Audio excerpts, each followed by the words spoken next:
Now, I'm not saying you shouldn't open this, but you remember that scene from Raiders of the Lost Ark? I never saw it. What? That's the first one, right? What? I've seen parts. What do you mean that's the first one? Why don't we get on with this? This is the Doogie. I think it's Doogie. I don't care. S90, the modular phone that claims to actually matter. Will it? Let's see.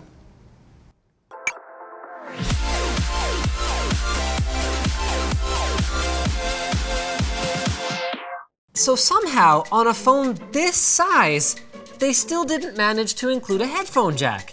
How does that even happen? I actually think they get a pass. Really? Yes, because this is a rugged phone. This phone is IP68 rated. It's also IP69K rated. So that's the like high temperature, like high pressure, sanitize.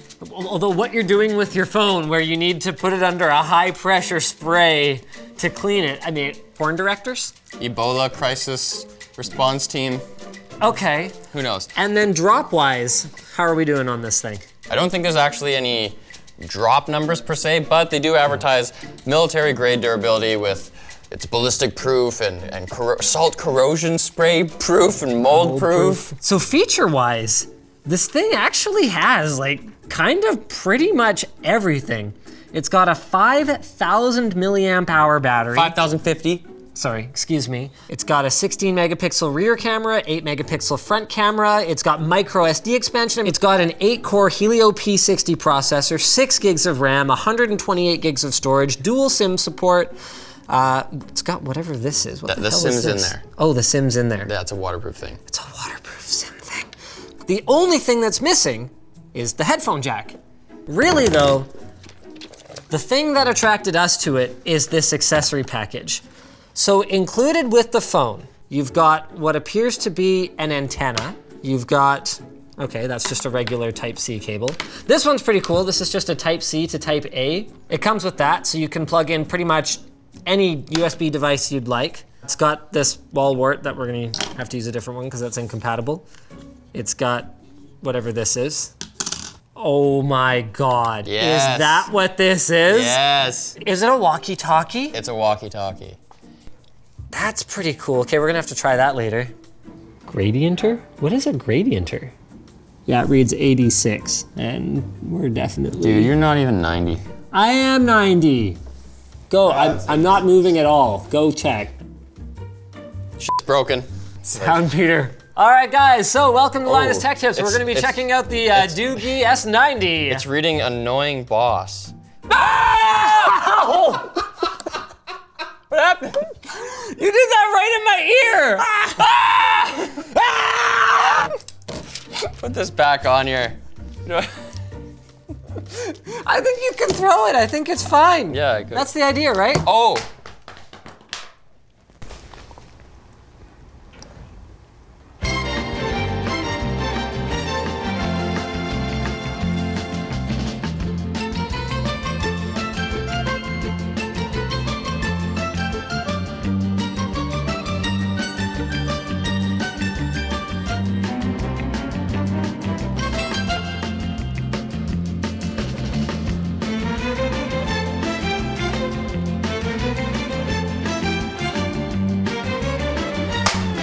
Ooh.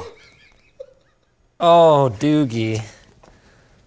Oh, Doogie. No! What?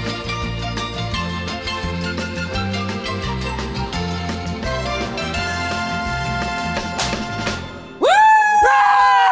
Yes! Yes! Yes!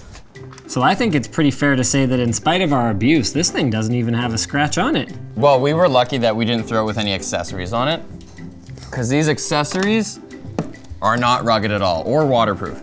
Oh, okay, so they just clip on and then, I mean, it stayed on. Hey, I think it was trying to give us instructions. The accessories can cause significant errors in compass applications.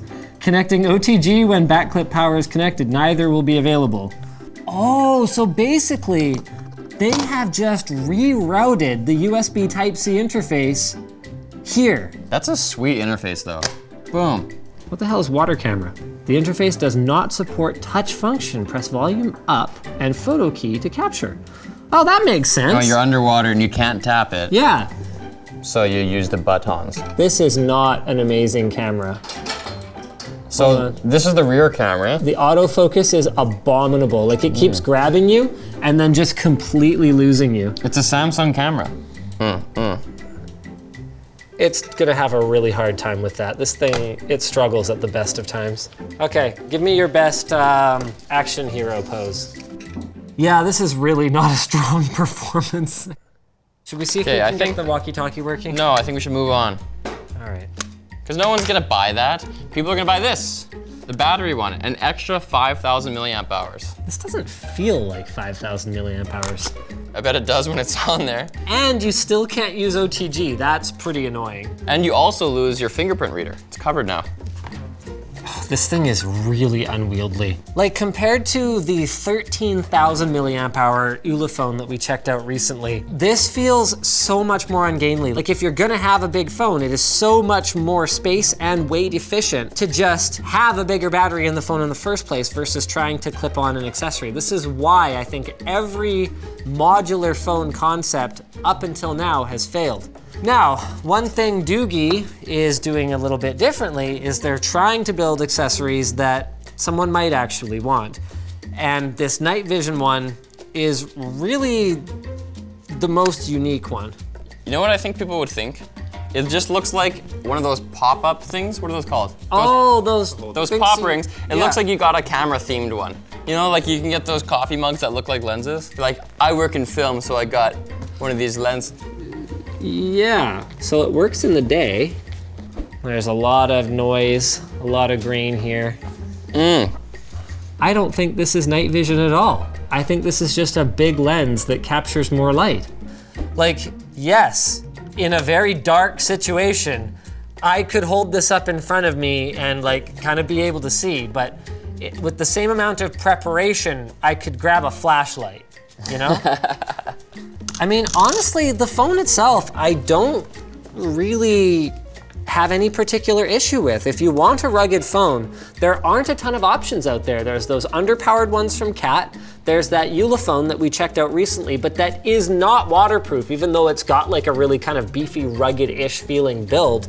So, I mean, I'd say 350 bucks. 400 bucks is fair. When the Kickstarter ends, it's gonna be $370 US. It has wireless charging too, doesn't it? Yes, it has wireless charging. Except that if you go and put an accessory on it, you lose it. Correct. So there's a couple things we missed. There's a game module that's like a game controller or something like that. And then apparently the modules kind of aren't that amazing right now. But they could make more in the future, like the 5G one. So this could extend the lifetime of this device. Right, but it's the same issue we run into with every modular phone where that assumes that they sell enough of these things and the modules to fund the development of future modules, which is something that, to my knowledge, simply has not happened yet. Those of you rocking the Moto Z Force, you know, rock on, baby. Yeah, power to you. If it makes you happy to have a rugged phone at a decent price that's kind of unwieldy in the hand, You're trying to stand it up to about 87 degrees? Is that what you tried to do there? then go for it. Otherwise, get a Pixel with night sight or anything else with night sight. So thanks for watching, guys. If you disliked this video, then you can hit that button. But if you liked it, hit like, get subscribed, or maybe consider checking out where to buy the stuff we featured at the link in the video description. Also down there is our merch store, which has cool shirts like the one I'm wearing, and our community forum, which is totally worth a join. Now this thing is cheap. Tech decks. Oh my God, try to do an ollie.